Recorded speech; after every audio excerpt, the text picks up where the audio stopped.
TF is first up on the menu. Do you have thoughts about these roster? Any players stand out to you, Mikowski? Yeah, I'm a big fan of M305 for Darkest Hour. We've seen him compete in some of those open brackets. He also made a good run in the Honda Fan Cup 1v1. We got to see his individual skill on display here.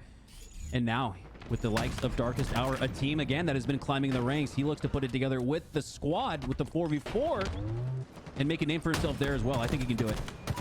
Even more exciting, this is actually Darkest Hour as the number 4 seed, Lies as the number 5 seed. So not only is that shaking up to be a competitive matchup, but these are the two teams that are on the bubble as far as qualifying for next weekend. This is it. Yeah, a chance to qualify from the winner's side. Oh, man, and as we used to G1, we used to be in all of these open bracket qualification tournaments. It is such an advantage to just kind of wipe your hands clean, go into the Discord, hang out for the rest of the day, probably fire up the LBT Halo stream, and, just watch the action, right? So both of these two teams fighting for a well-deserved break here.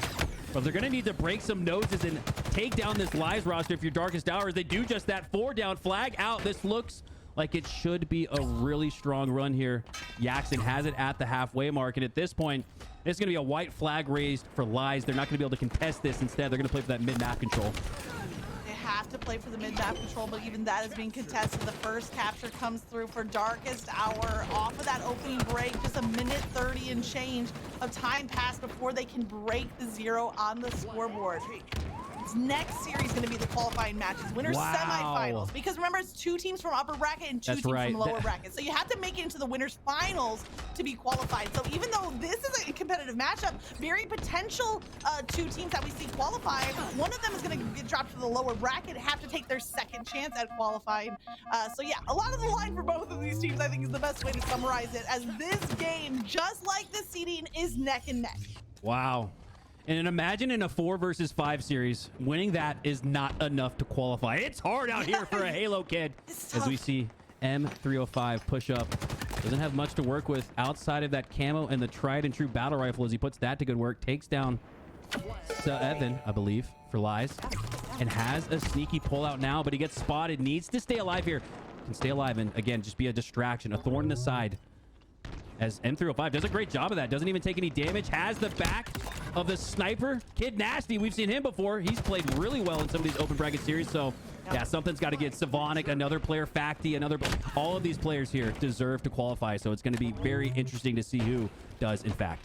And I think it's still possible that both teams qualify. Obviously, one would have to do it from the lower bracket, but I think that this matchup is really like that true test. Even if this isn't technically a qualifying match, it has that same weight, that same feel because of the seeding as close as it is, because of the rosters. 3 go down for Lies, and Facti, as the last alive, tries to stay alive with that sniper in hand. But the push is in, the hunt comes through. Darkest Hour sweeping through. I didn't mean for that to rhyme, it just happened. And 305 has the flag grab. He stopped short, but he did make it that first leg of the way with that movement of the flag.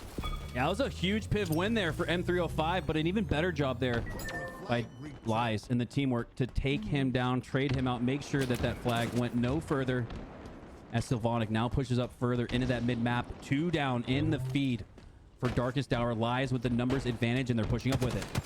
Sylvanic might try to steal the other team's sniper here. It's just 2 seconds away as he rotates over to the elbow. He's already predicting where those spawns are going to come through. He didn't get his hand on the sniper just yet. He has the plasma grenades. He's going to try to get the stick. He caused a lot of damage, nearly killing the respawner.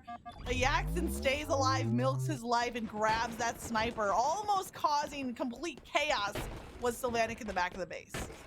Yeah, and if they would have had a little bit more numbers pushed up, that could have been a really deadly situation, as it looked like, 2 of those players, 2 of the 3 players there on the snipe side went down to no shields instead. Jackson has that sniper, has Facti down to no shields. Tricky, though, is going to clean that up. And I love how Jackson didn't even contest it, didn't even push it. He knew Tricky had the push, he had the positioning, and now they have 2 snipers, I believe, as a result of the smart heads-up play. Might be monopolizing the snipers on this map, but as one is in the hands of Jackson, he has half of the ammo left to work with. We're still deadlocked, and Jackson puts it to work. Incredible headshot. No time to go after a body shot with a VR cleanup. Just, you know, chop the helmet off of their suit of armor. But it's Sylvanik with the answer back, the double kill to take down that sniper. And here's the sniper on the other side. Seven is also deleted, and that sniper dropped to the ground. The fight has been for those power weapons, but the fight now is on that flag. The first touch from M305. And now I recall, Kid Nasty was in the overdrive free-for-all qualifier. We saw him make it, I believe, all the way to that final round. Did not qualify in the top 4 against the likes of Stellar you had in there, right? Goober, who got second at the Halo World Championship. So for the likes of Kid Nasty, it goes to show that he's got what it takes. Not having the greatest performance here in this game, but that doesn't mean he's not a great player. Full respect to the players, whether it's 4v4, whether it's a free-for-all, whether they're big team battle players like Envor, like whatever the case may be, it's the love for the game that comes through, and that gun skill does translate from mode to mode. On board right now with Jackson, 10 and 11 now, unfortunately taken down the second I said his name. I'll claim that one, Jackson. My apologies. 7 rotating to the top of glass, and it looks like it might be the sneak away with Tricky, a tricky sneak away of the active camo, dodging the grenades, but he's found out. He has only the camo to try to keep him alive, and 7 tries to predict where he's gonna rotate for cover, mispredicts, Tricky stays alive, but it has slowed down his approach with this camo, about half of the camo time being burnt. Tricky. Great job there with the survivability with camo. Butterfly effect takes down 7. No, but 7 takes him down as well. And oh my God, if Tricky takes down 7 there without trading, that could be a flag out for Darkest Hour instead. Yeah. Pressure back on Darkest Hour. Sylvanik of Team Lies has a sniper and that mid-map control, but it's still being contested. Facti and M305 so contested, in fact, that they're trading out top mid. Past the halfway point of this game, Sylvanik has the sniper. We've seen some incredible snipe plays, but also counter plays to those power weapons. And as soon as Sylvanik lets his position be known, do you see the collapse from Darkest Hour, sending multiple players to make sure to shut him down. M305 now with a sniper in hand. 2 go down for both sides. It's a little mini 2v2 in the middle of this match. And the fight isn't going to be for a flag. It's going to be for that map position. As M305 tries to lock down the middle of the map, he doesn't quite find the head of Sylvanik across the way.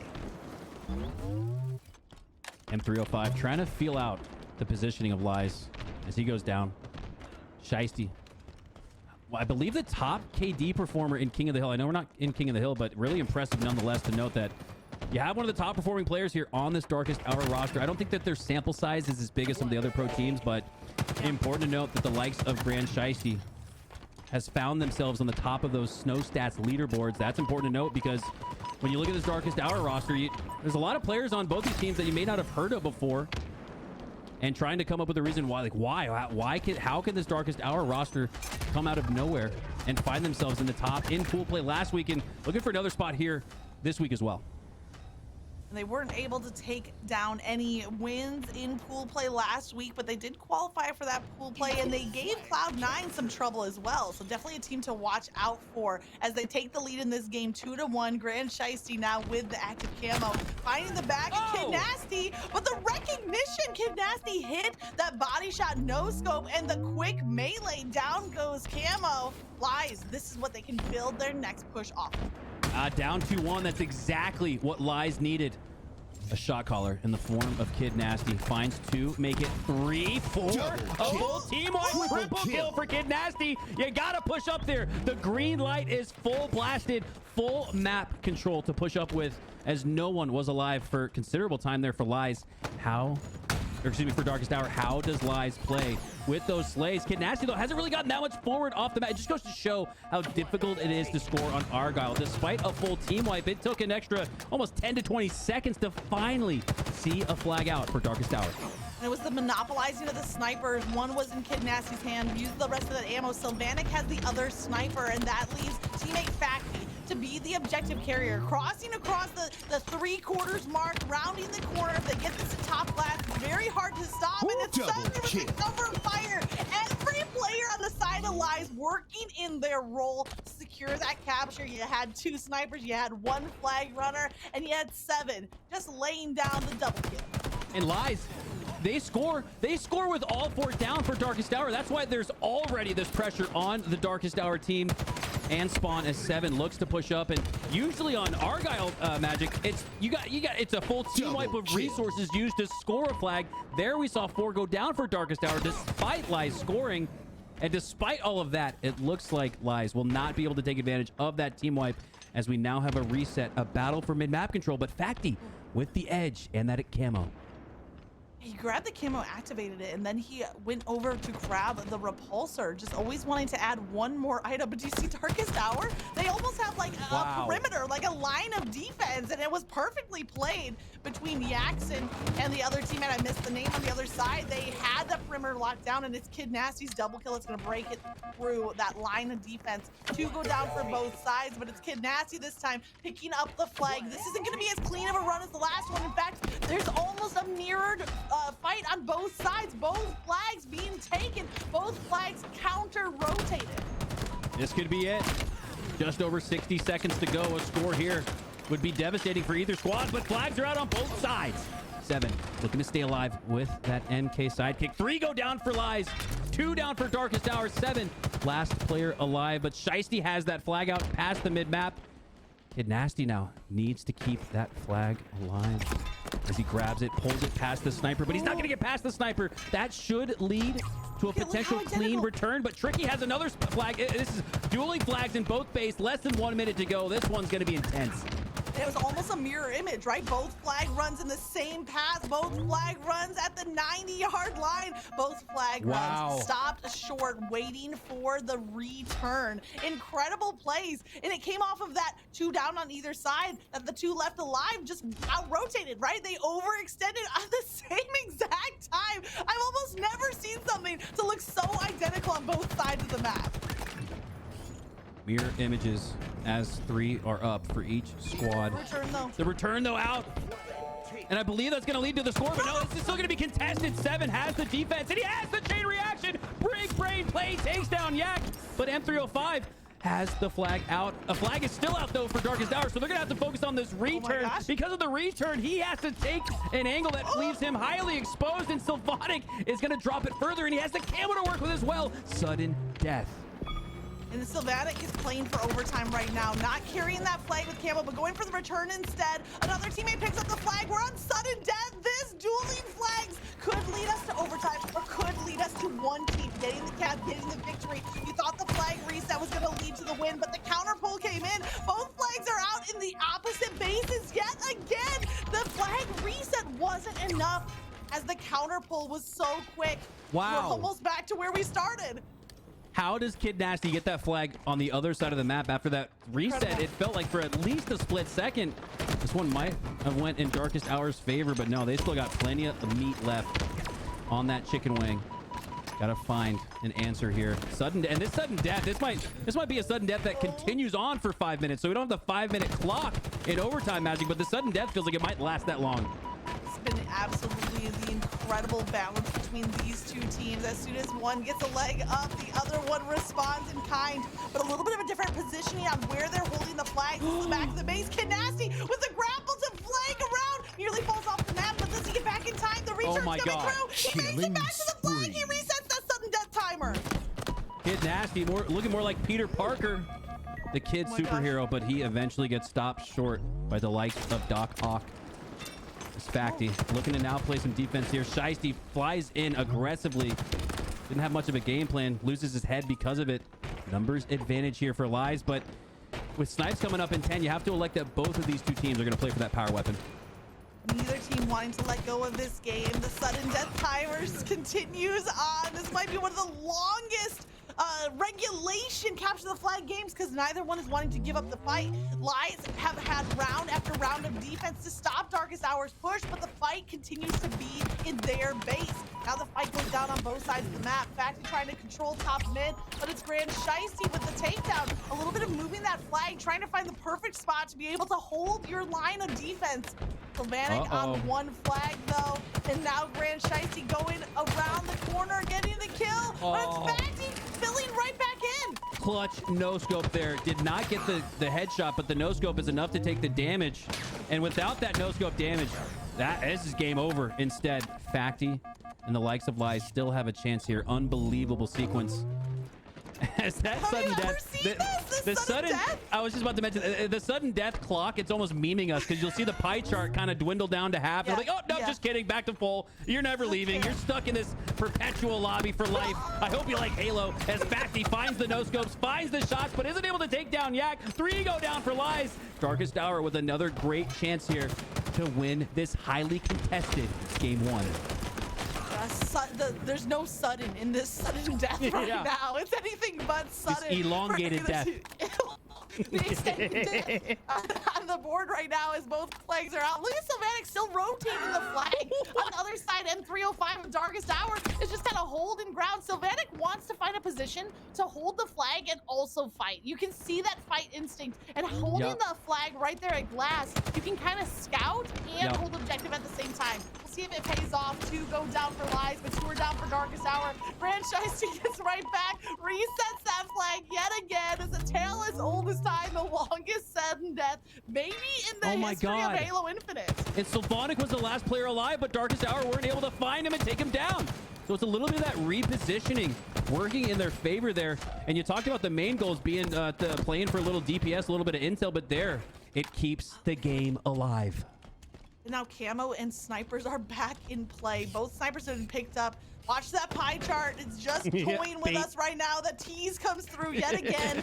I don't know where Camo ended up. I don't know if it's been picked up because it's quite risky to make that jump to top mid with 2 snipers out in play. Look at Sylvatic, again, anchoring the flag and trying to get the kills. Sylvatic, if he can pull off this play, doing everything. Look at Kid Nasty's the one with Camo on the opposite side of the map. Kid Nasty has a sniper, has Camo, but it's the team fire from Darkest Hour keeping us in this extended sunset. Oh, and if only Kid Nasty had a little bit of help there. You have to imagine 2 would have went down for Darkest Hour, had the 2 body shot no scopes, but at this point, Magic, you got to throw all logic out the window as we are witnessing something unprecedented here. This has, at this rate, I believe, gone past the 5 minutes we would have seen in overtime.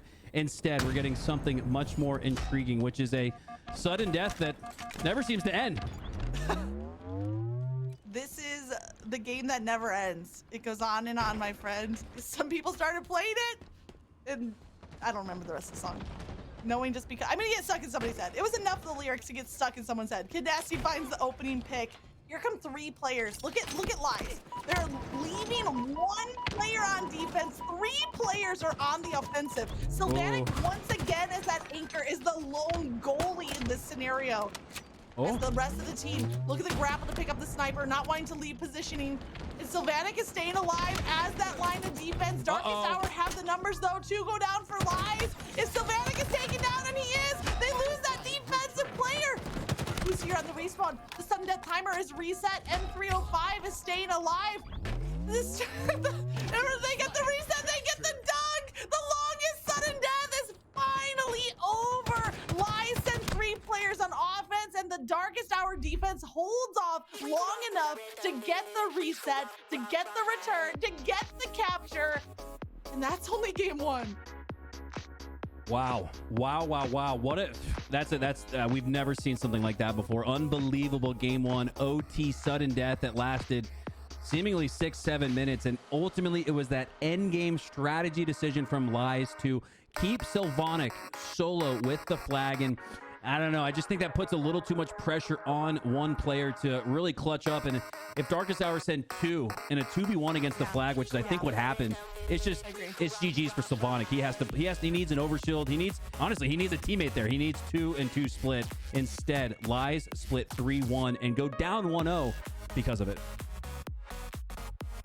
Absolutely, a game that will be remembered for a long time. I would love to get I'm sure we'll get the numbers on that. The time of that sudden death. How long did that sudden death actually extend for? Incredible. And it makes me wonder, the endurance factor going to come into play in this. This is a best of 5, and this is teams that are neck and neck, number 4 versus number 5. So not really a surprise that it came down to the wire. It was just how long both teams lived standing on that tight wire. That was the surprise. Game number 2 is going to be that Slayer Aquarius, and I have to think it's going to be a 50-49 after what we saw from game 1. Wow, I don't know what to expect after that game 1. Everything looked so mixy, so tight as we descend onto Aquarius for game 2. Team Slayer little bit more straightforward here, Magic, as we should have 12 minutes at most of game time. But you know, at this rate, I guess you can't guarantee anything. They're going to do a melee trade for the tie. Yeah. On the last 49-49 melee trade for the tie. That's the only thing I think that can stack up to what we just witnessed in that game number 1. And it's the fight for Camo. Camo is dropped onto the ground as M305 is taken down. He didn't get it activated. Now it looks like Facty's trying to rotate over. I think Camo maybe still on the ground, maybe picked up. Who knows? Sylvanic's going to take the kill, the takedown, the frag credited with that kill. We're tied. And look at Camo is still there. Does Sylvanic see it? He doubles back, but he has the thruster. He instead picks up the commando. I don't know if he was trying to make the swap over to Camo and the commando jumped in his hand instead. That was, I couldn't, he had to have known it was there, right? But I don't know. He moved back. Anybody know? Seven knows. 7 has it. There we go. 7 kills for Darkest Hour, but it's the 11 for Lies that has them up 4 with momentum too in the likes of this Camo. Finds the back of M305, cleans up the kill, 5-point lead for Lies. They don't seem any worse for wear after that incredible sudden death. Barely looked away. You saw the remote detonation possibility. 7 looked away at just the wrong second. Not finding another takedown. Has damage onto M305, but the pressure comes in. Does finish off that kill before being eliminated. A good use of that Camo. That was very much the hot potato at the bottom middle of the map. Yeah, that's one of the worst feelings in the world. You have the centering, you have the pre-aim lined up, and you pull it the split millisecond the player shows face. But despite that, Lies able to maintain this lead. Now only 2 kills though. M305 looking to potentially tie it here. Has a teammate support here at P1, so they're going to push through like a wave above P2. Facty with plenty of grenades around. This should be a kill from the grave, yes. So Darkest Hour goes down, but able to trade out. And with a 2-kill game, I think that's going to be okay. Yeah, I think it's okay to trade out in that scenario. Like, because of how long that first Camo was up for grabs, the next round of Camo was already in play. Neither team, once again, this time the Camo's not sitting on the ground. It's just sitting at top mid. Team's using it as bait. It looks like Facty's going to be the one to jump onto that Camo, activates it immediately. Lies once again getting advantage of the power-ups and starting to extend their lead as they're close to that halfway point, and now they have the 7-point advantage. Yeah, no one's really popping off, and that's usually the case when you have a 7-kill lead. Yeah. Instead, it's been the utilization of that power-up Camo. Still in the suit of Facty, still using it to his team's advantage, but he ultimately goes down. I'm looking for Darkest Hour on this next Camo to really prioritize and play for it, because I believe this 7-kill lead, the Camo, a big reason for it in the possession of Lies for the majority of this game. I believe 2 for 2 so far. 2 for 2 on the Camo plays. Let's see what Darkest Hour can do with the next Camo in play, and I believe 45 seconds if my math is correct. Kid Nasty now at the back of the fridge finds 1 kill. It's still a 6-point advantage, but 2 go down for Lies. On board now with 7, appropriately with 7 kills, and also appropriately 7 deaths. I mean, it just makes sense. Just 3 more assists from the 777, maybe. He's taken down, so that's not going to be an option. It's M305 at top mid, and Darkest Hour with some map control with a couple of kills. M305, now they're only 2 points down. Darkest Hour, they're not letting this game slip away from them. And Darkest Hour is riding this comeback on the wings of teamwork. They have, I believe, 2 to 3 more assists. So despite being down 2 to 3 throughout most of this match, and most recently, it's Darkest Hour that has better teamwork in the form of those assists, but can they turn those into the right time and place kills where a Camo can be grabbed? Yes. All right, here we go. Okay. Answering the question perfectly is that timely switch from 99. Camo now in the suit of Darkest Hour. We talked about this being a tool that they needed to utilize for the comeback. Now down only 1. 1-point game. It might have been the timely switch from 99, or was it the timely question from Mikowski? We may never know. The teamwork is showing itself in this game. 33 all. Now a brief lead by Lies, but it's Grand Shiesty with the remaining seconds of that Camo trying to even it back out, but no utilization of that Camo. Wow. Lies, take him down, hold on to this lead, and we're about to reach the home stretch of this Game 2 Slayer.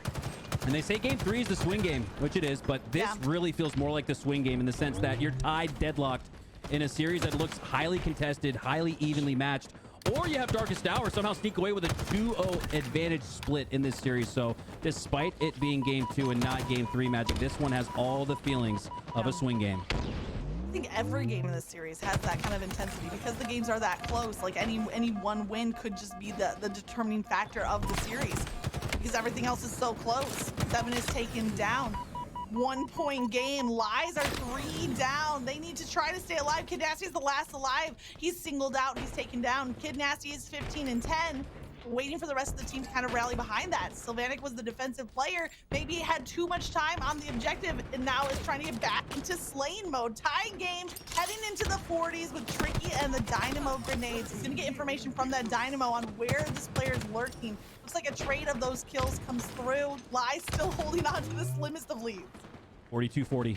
Lies with the narrow edge as we approach the end game. Facty, though, anchoring the high ground here, which I really like. This should lead to another slay for him as he takes down Shiesty. But it looked like Sylvanic went down, so Shiesty did a great job to trade out there. But now, Darkest Hour in a situation where they can't play for trades in the end game. Down 3, now 4. They're going to have to find the answer and find some clean sweeps here if they want to come back in this one.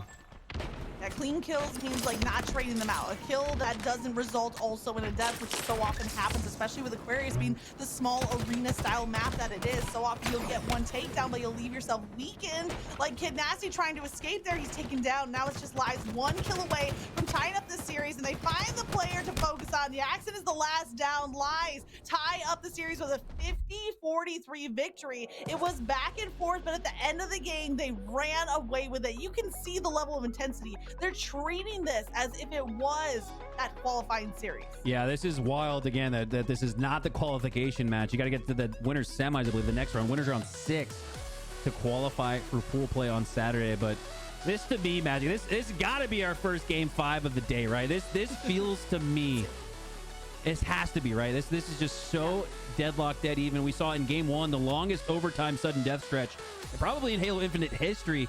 And then there in game 2, we saw a pretty highly contested game. Despite the 7-kill disparity at the end for Lies, it was really close all throughout. Even going into the 40, it was tied 41, 40, 40, 41, 42, 40, I believe Lies had that lead. So a 2-kill lead that they turned into 7 at the end. So they turned up at the end. Can they carry that momentum in the beginning into the beginning of game 3, though? That's the question. Somebody clipped that. I think McCaskey sounded a little bit like an auctioneer there for a second. 40, 40, 40, 40, 40, 40, 40, 42. I don't know. Whatever the number was.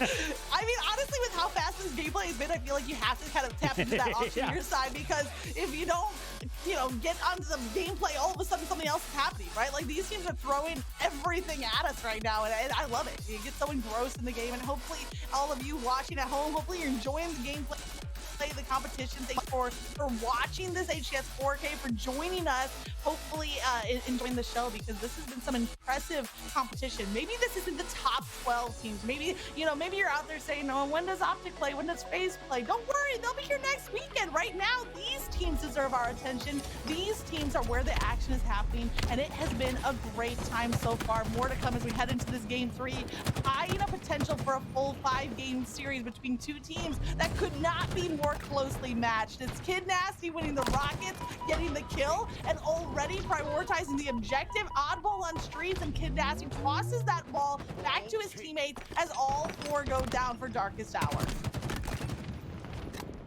Great opening start here for Lies as they look to turn those slays into ball time, rotating it to the back of Turbine. Darkest Hour spawning PD, looking to push through on the B side while they've already gotten through to C. But look at that well-timed smart rotation back out to the cafe side, and that ball simply resets there for Lies. So I like that there from Lies. They had the team wipe early to start it, but realized they didn't have enough, so they reset the oddball. Ultimately go 3-4 down, as this one's really mixy at the start. No team really able to find their form and fitting. Really, you got to ask the question now at this point, can Darkest Hour hold this for a 30-second hold? It doesn't feel like either of these 2 teams are going to get that considerable amount of milk that you usually see at the start of a round. Well, they're starting to, though. Like, I agree, that's the question. You didn't see a strong defensive hold until now, because Darkest Hour, they had the player in tires winning out that fight. M305 peeks down to Laundry, and now there's going to be another player hopping up out of that washer machine, and M305 is going to be taken down. No time to sit and do your laundry, because the oddball is up for grabs. 30 is exactly where that ball is going to stop, though, because it's Lies coming through with kill after kill, nearly sweeping Darkest Hour and stealing that oddball. Do they hold it here at B, or do they try to rotate back to Subway? It's going to determine this fight between M305 and Sylvanic at the bottom of C, where that oddball hold is gonna end up. And despite the great start for Lies, it's the answer back from Darkest Hour, which has them at that 30-second checkpoint, 30-12, as 3 go down again for Lies. So a great job there. It looked like they were looking to make a rotation.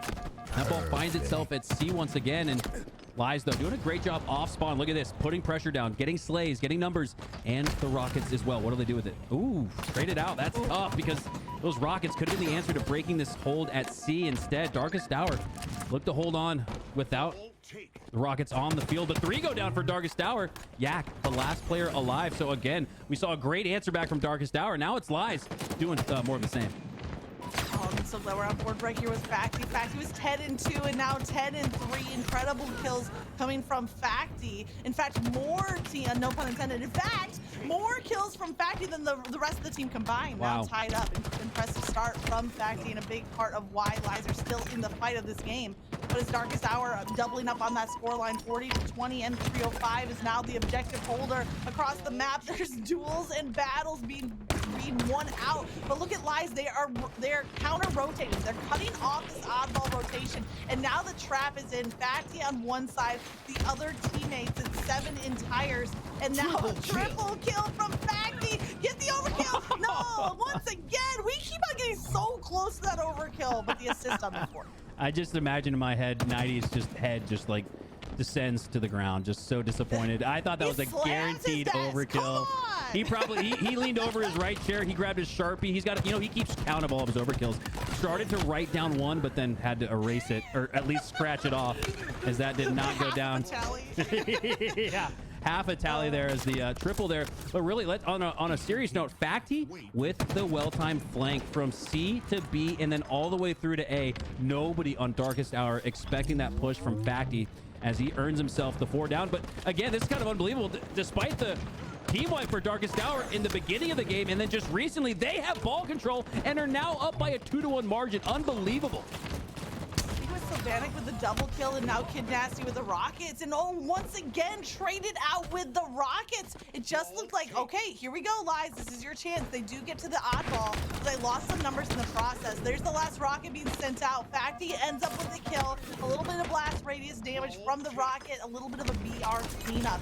We're about to be looking at a tie game. 7 is rotating the objective to the back of B. 13 points down, and there's no time for them to get comfortable. Darkest Hour have the numbers advantage. They're not letting that lead slip out of their fingers.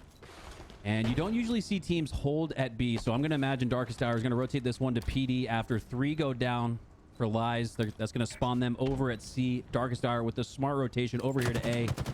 As they're now looking to put the finishing touches on this round in a true swing game where both of these two teams are tied 1-1. Darkest Hour looking to get the early break advantage in game 3, now needing only 15 seconds. Doing a quick eye check. I think that Lies are actually like winning out for slays. It's getting a lot closer though with the last couple of slays going through for Darkest Hour, but nearly tied, but 10 seconds left.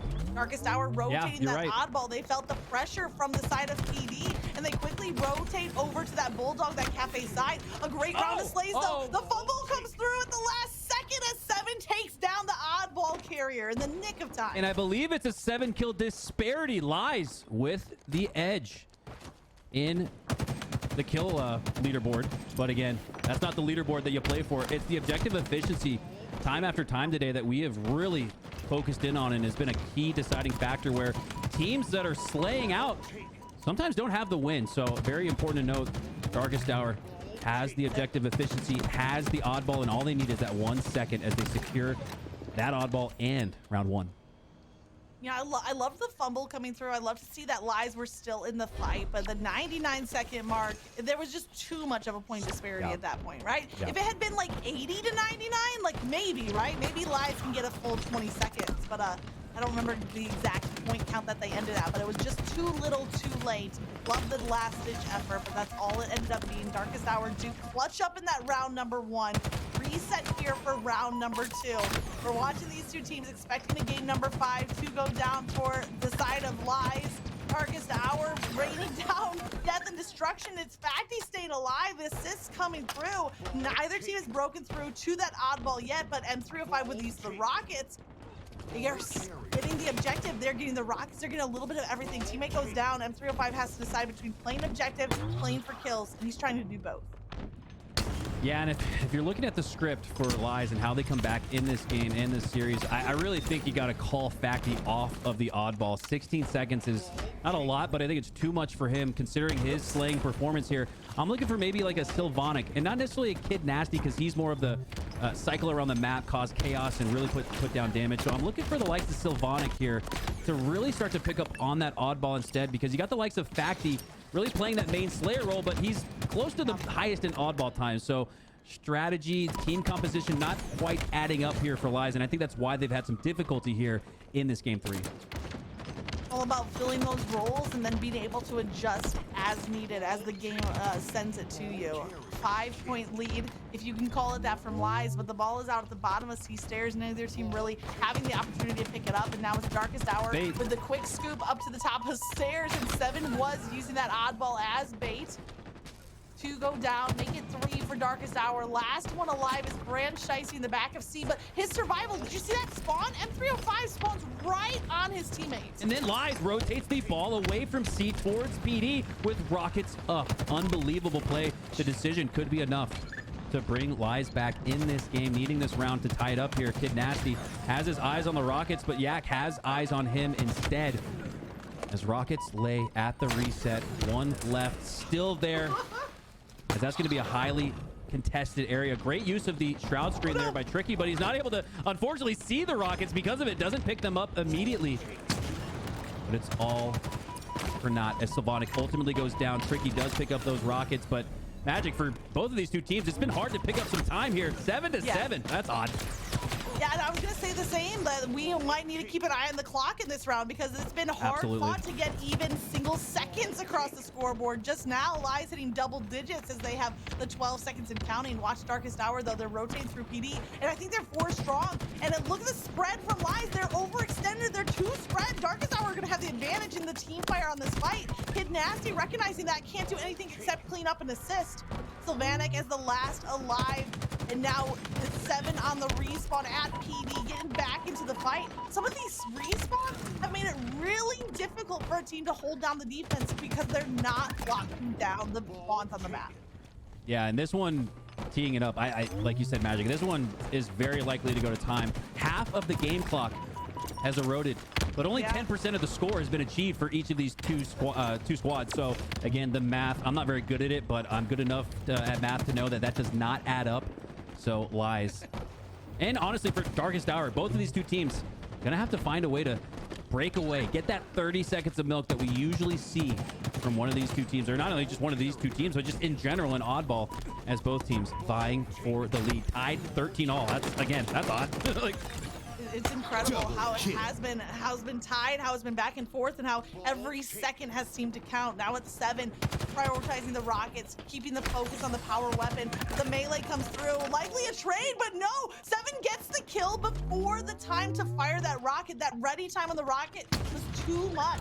Now 7 has full health, has the assist, has 1 rocket left, and the chamber fires it off, is taken down.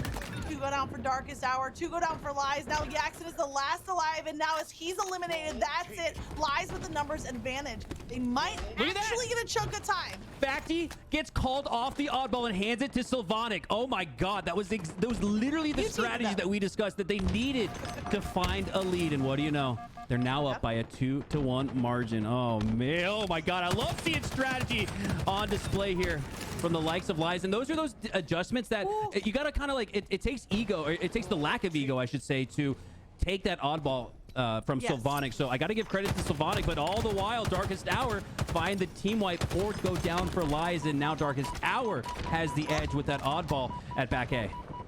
Did you see Kid Nasty surviving in arcade? Jackson may be a little bit frustrated to have to disengage, and Kid Nasty stays alive.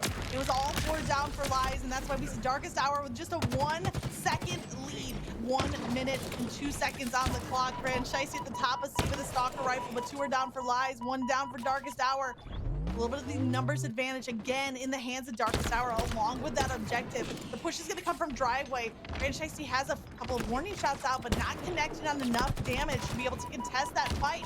The oddball is here at the top of Ivy, but the breakthrough kills are coming through. Can they hold on? Dropping the oddball in order to play for Slays because there's two players in the back of the subway, a 2v2, and the winner is Kid Nasty. Huge in that sequence, Magic, with less than a minute to go on the game clock.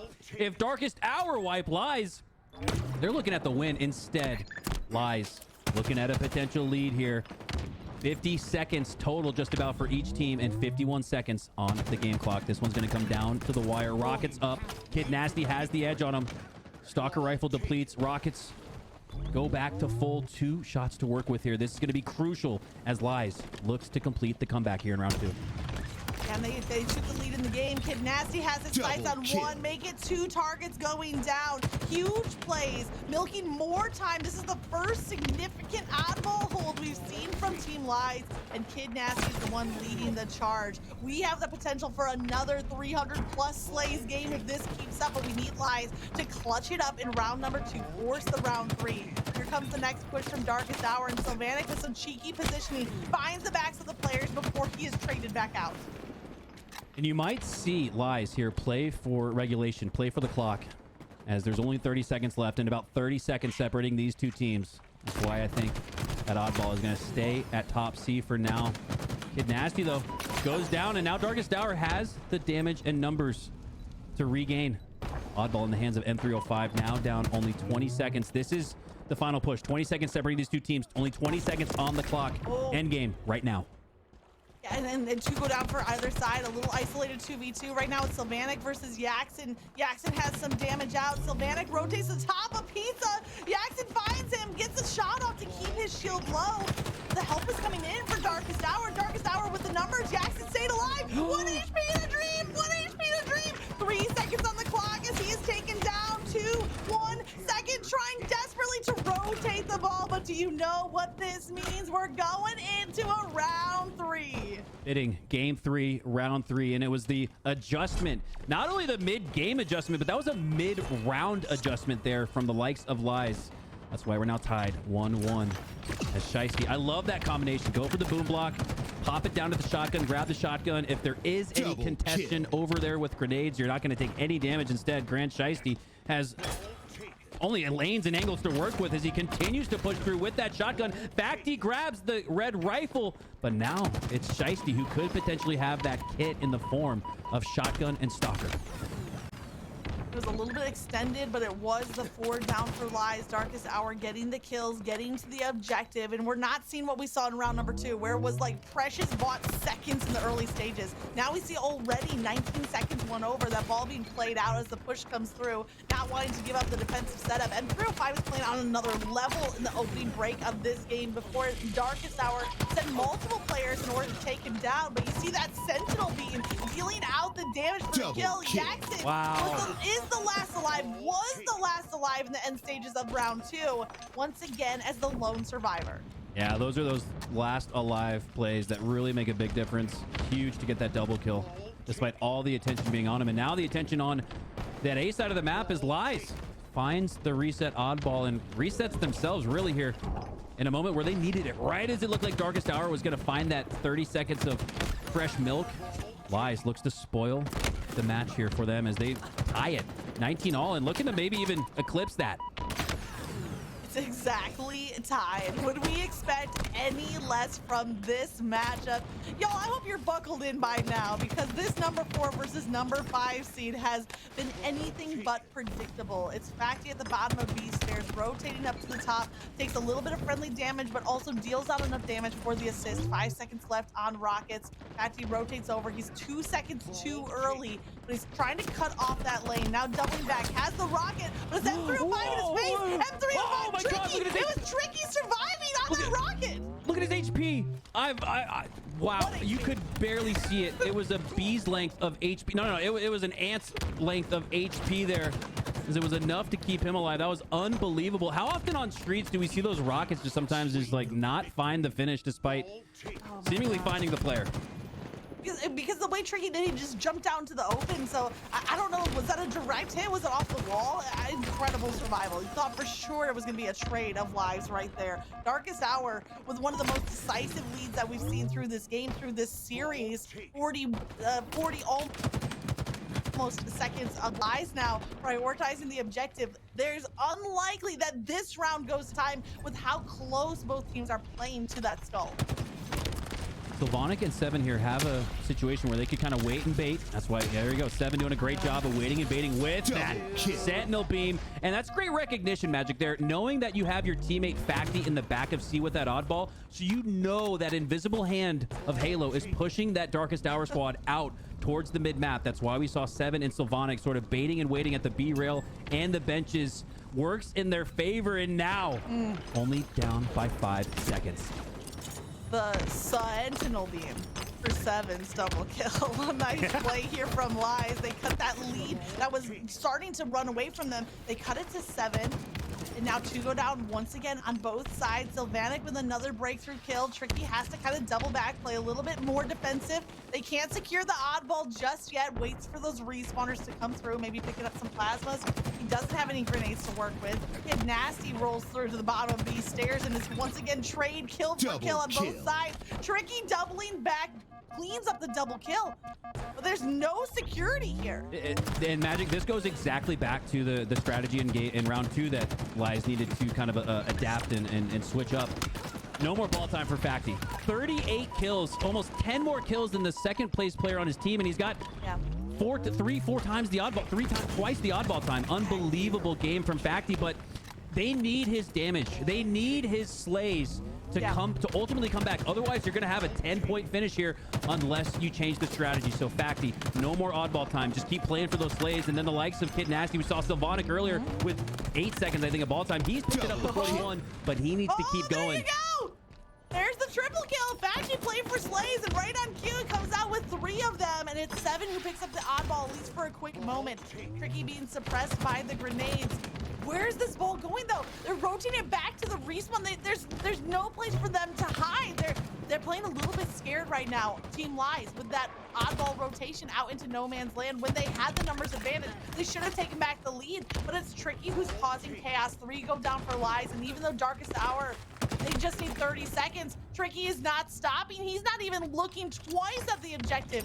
He is the Slayer. Oh, and that could be costly. 4 down for Darkest Hour, but it looked like Lies played ball. I'm not sure how that oddball got out to the mid-map. Maybe they thought there was a player that spawned and got that kind of fluky split spawn at PD, but I don't think that happened. So an unforced error and mistake has Darkest Hour now on the brink of winning game 3 and taking a 2-1 lead in this series. Oh, Grand Shiesty with his last breath tosses that oddball back towards the teammate at the top of C, but this round is not over yet. Still 8 points needing to be won by Darkest Hour, and this oddball is out in the open. Here's Facti playing for the slays yet again as you wanted. The 1v1, and M305 comes out with the kill. Traded right back out by Sylvanic. Sylvanic is using that oddball as bait. He softens up Grand Shiesty at the bottom of Subway bench. Darkest Hour have numbers. They're eyeing that objective, but Rockets are back in play. That win of Rockets might determine the outcome of the game. 3 seconds, 2 seconds, 1 second. Nobody's close enough, and Darkest Hour, they clutch it up. Every player on their roster with 30-plus kills. I gotta go back to Facti. I know Darkest Hour won the game, but I gotta reverse. I gotta switch gears and just again highlight the incredible performance there from Facti. Had dropped a 40 bomb, 44 kills, and had almost 100 seconds of oddball time. Unbelievable game there from Facti on the team Lies, but all don't lie. Darkest Hour win game 3, and now Lies gonna need another stellar performance there from the likes of Facti if they want to avoid the 3-1 loss on a recharge strongholds. But I feel like the pace of this series has just been so unbelievable, and I think it's just going to continue here with the recharge match. Even that oddball match, the length of the match went long, but so often we saw consistent action. And we saw, what was it, a couple weeks ago, Magic, we were freaking out over the 300+ kills. Yes. I feel like that's like now becoming the norm on Streets Oddball. Like as more teams figure out the map, the sandbox, the meta, all that, the parity just gets closer and closer between, especially the likes of up-and-coming teams, the 4 and 5 seed here playing today. So no wonder that we saw such a highly contested, almost 300 seconds of time for Darkest Hour. They needed 269 seconds of oddball time to win that match. So it just goes to show how highly contested this series is and how close these two teams are. Incredible series in every game going the distance. We had the incredible sudden death, longest sudden death in Halo Infinite history in game number 1, where Darkest Hour ended up winning out. And then when it comes to objective play, every game has been close, with Darkest Hour just having that like 51 to 49% advantage. Exciting stuff. We're waiting for a couple of players to reconnect to this lobby. I think we're going to go to a quick break. When we come back, game number 4. Will we see this series go the distance to the game 5? Stay tuned to find out.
Hey chat, thanks for missing us. I had to run and get a fresh water bottle, use the restroom, but the game waits for no one. It's more Halo time, and look at this. For maybe the first time throughout the series, we see a strong breakaway. Darkest Hour already halfway to the victory with 125. I don't know what notes they took from the last game, but this is something I would have not predicted.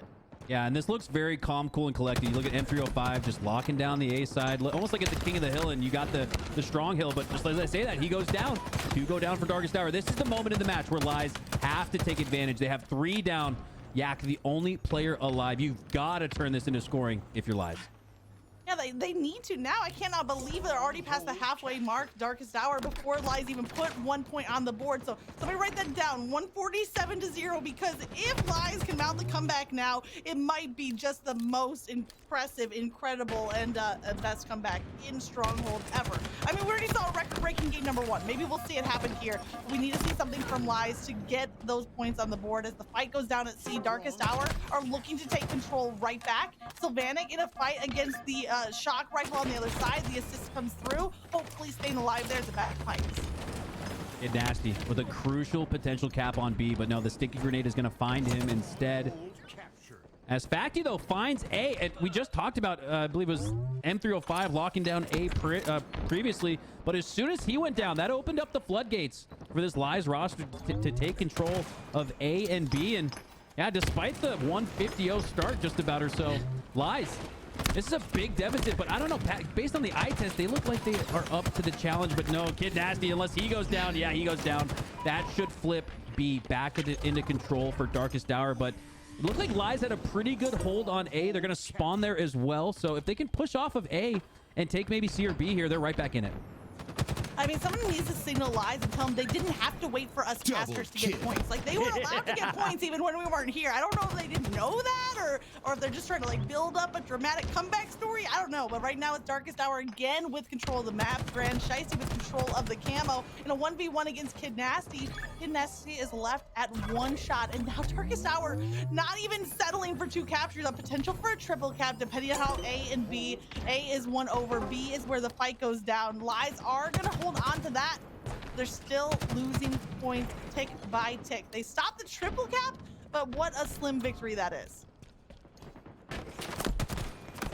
Grand Shiesty playing his process there. Had, I believe, even a little bit of camo left, but elected to stay at A and lock it down, as it's now the only thing that Darkest Hour have locked down, as they now need to push out from that elevator spawn. Kid Nasty trying to get a remote detonation. Finally spots Tricky in the corner, but is unable to take him down as well. But for Lies, B and C in control. It's a huge opening break kill though for Darkest Hour, as we should see them continue to push through, continue to take down these members from Lies. The Sylvanic goes down as well, and Darkest Hour, despite slipping up a little bit there and giving 60 plus to Lies, earns it right back with that capture of B.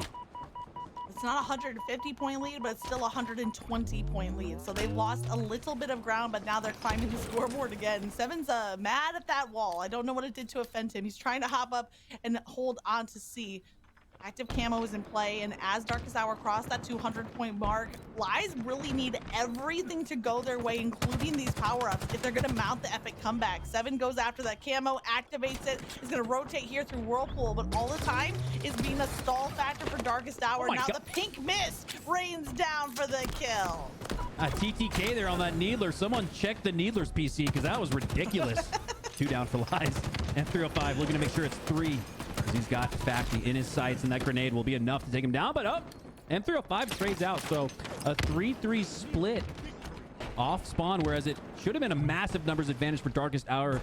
But I don't know if it even matters at this point, Magic. 230 and rolling to 66. And what's been such a highly contested series, this has been a little bit of a shock. This one is a shock, right as Grand Shiesty hits the shock rifle. Perfect, well timed there.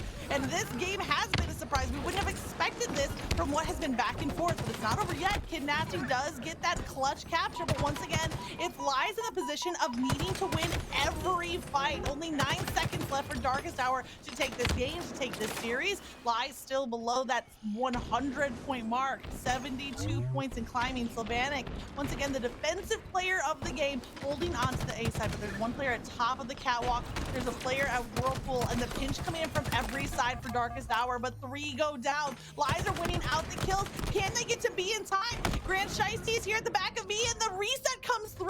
Lies are still climbing the scoreboard. And so here's the thing with this, in this scenario, down 240 to 90, you've got to play for the trip caps.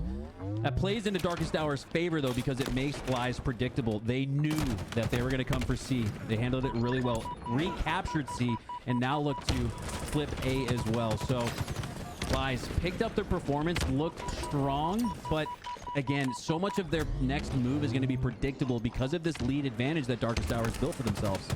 Yeah, they literally can't give up anything in the fight, and right now they're not. They passed that 3-digit mark, but it's Camo being snuck away by Yaxon, I believe, over at the bottom of C stairs. Aki has one player down, but has another one. He didn't have enough time to fully regen his shield. The fact he comes out with an assist is a huge win there. A has a little bit of scoring for Darkest Hour, but there's no one there to continue on. I think M305 the closest player, but it looks like he's gonna wait. Smart play there. M305 waits for Yak to join him, so it's a 2v push. Love that. That's why they had the best chance they could have at top A, but Kid Nasty, though, with the defense, predicts both players pushing. 3 down for Darkest Hour. Shiesty lost alive. Now 4 down. 240 to 150. Unbelievable bounce back here from Lies as we got lulled a little bit to sleep with their starting performance, but now woke up. There's no way, right? There's no way they make this comeback. You know, clip it, ship it, post it up on the YouTube. 7 at the back of Red Pipe's gonna have to try to fight to defend B. Does the disruptor damage do enough? He has the damage out. Lingering damage over time. Kid Nasty gets there for a reset and lands a melee. Hopefully someone else. It's Sylvanic who cleans up that kill. 4 go down for Darkest Hour again. Lies are a little bit scattered. They lost their positioning and they're quick to reset. There's another example of a great play made by a player that went down. Kid Nasty got that melee in before dying on B. That made for an easy cleanup and hold for Lies as they continue to hold B, but A going into Darkest Hour's favor for now. But no, the trade going out should maybe lead to a trade on A, as A does in fact go to Darkest Hour. 8 seconds, 5. Lies gonna have. Lies are going to see. They're going to see. Lies needs to figure this out. They're gonna need a foot on here. Kid Nasty almost gonna have the desperate in, but no, not able to, as the lead was just too much. Magic, unbelievable that in the end of it all, it's less than 60 seconds between these two teams, and what was a 150, 160 point lead at one point for Darkest Hour. So a great job there from Lies, but not enough in the end as Darkest Hour win this really tight matchup between the 4 and 5 seed, and now are 1 series away from qualifying for next weekend's pool play from, most importantly, the upper bracket side, which I believe matters because it puts you into pool C or D, where you play against the 3rd, 4th number 1 seed, right? So 1, 2, which would be Optic and FaZe. Those will go to, I believe, the losing teams, the teams that qualify from the losing bracket. So very important to note, though, a lot on the line in qualifying from this winner side. Gives yourself the best chance as an open bracket team, as a team kind of punching up in this pool play tournament next weekend, the 4K. It gives them the best chance to come out on top. So this is crucial here for Darkest Hour. They're in the driver's seat and looking strong. Yeah, 12 top teams of HCS are already pre-qualified for pool play next week, and today we're finding out which 4 teams from this open bracket will meet them. And I believe you're right, the 2 teams that make it through the upper bracket will end up in the pools with SSG and Native White, I believe, are the number 3 and number 4 seed, and maybe get to avoid the pools that contain Optic and FaZe as the number 1 and number 2. So part of the battle is qualifying, and part of the battle is also trying to qualify into the best pool to set yourself up for success. Remember, next weekend, Saturday is pool play, Sunday is the championship bracket, the 4K extending over 2 weekends, and the job's not done. As we head into the semifinals, we're going to find out the first team to qualify from today from that upper bracket. I'm very interested, and I like what I'm seeing on the screen right now, because Status Quo, one of the first teams that we know in the semifinals, setting themselves up for that potential to qualify. Yeah, so after that locked 3-1 win over Anime Demons, they'll take on Status Quo, and oh man, and something's got to give. It's unbelievable that that previous round wasn't to qualify. Now these teams are going to have an even tougher task as the likes of Locked, which is that Tony 2-turn Envor, Arctic, and I believe Ju0 taking on that needed org squad from previous tournaments. They found an org though, Magic. They found that org in status quo. I love Cherished specifically. I think he's one of those up and coming players that really seems to be on the rise right now. Yeah, it's Locked versus Durfgang on one side, and then looking at those semifinal matches as well. But this game is the game 4, so this is the same series that we just saw. This series not over yet. Locked has not confirmed their win. They're still in the game 4 against Durfgang. We just saw that 250, 160 point lead on the victory in the game 4, and now this is that mirrored series with Locked in that early 70-second lead. Wow, and Locked, I believe in an oddball game 3 was up by a round and looking to close out round 2, but you have Durfgang coming back in both of those 2 rounds to find themselves in a game 4.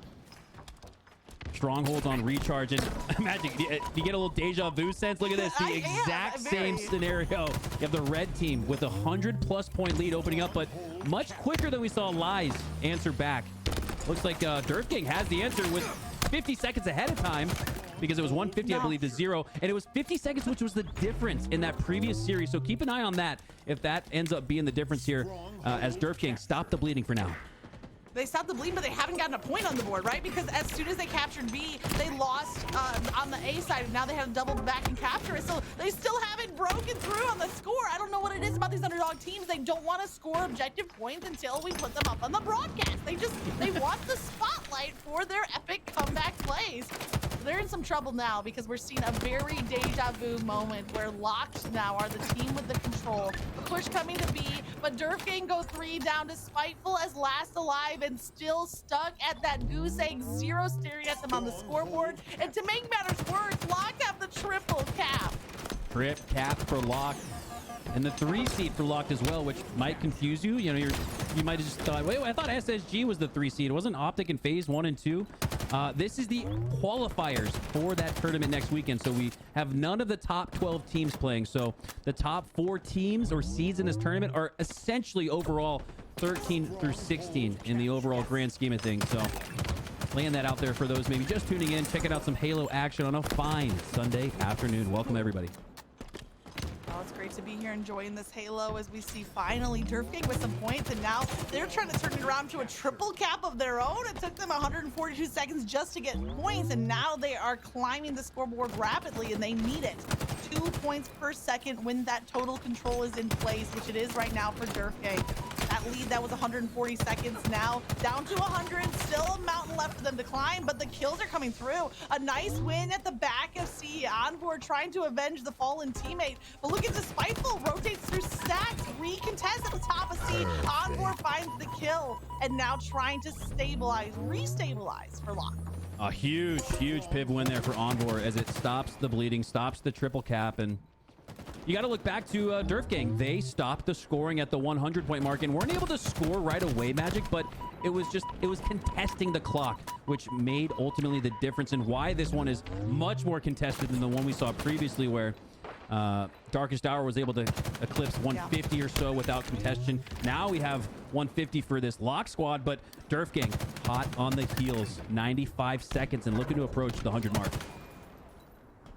Trying to approach that 100-point mark. It stopped. Now they cross into the triple digits.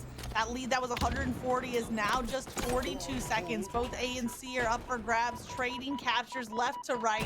Glitchy now rotating through the bottom of C. 6 kills, only 4 deaths, but also the 5 assists. Glitchy doing really well in all of the stat lines. Unfortunately taken down right there, and that could be the flip back to Lock as they hold down onto C. But no, Pyderf is here. Despiteful with the shock rifle kill, and that pinch between Pyderf and Despiteful was enough to keep points climbing. An incredible comeback, only at 20 seconds down. Yeah, and this has the looks of a comeback for Despiteful and Durfgang, as I believe in the next 30 seconds they should have maybe even a 30-second lead, a trip cap potentially for A as well, as Despiteful locking down C with no pressure, and that's huge because it's going to allow him to take some free shots with this shock rifle. Instantaneous TTK. There's the pressure from Arctic, but Despiteful picks it up before he's able to move any further down that long haul. Despiteful really anchoring here for this Durfgang squad.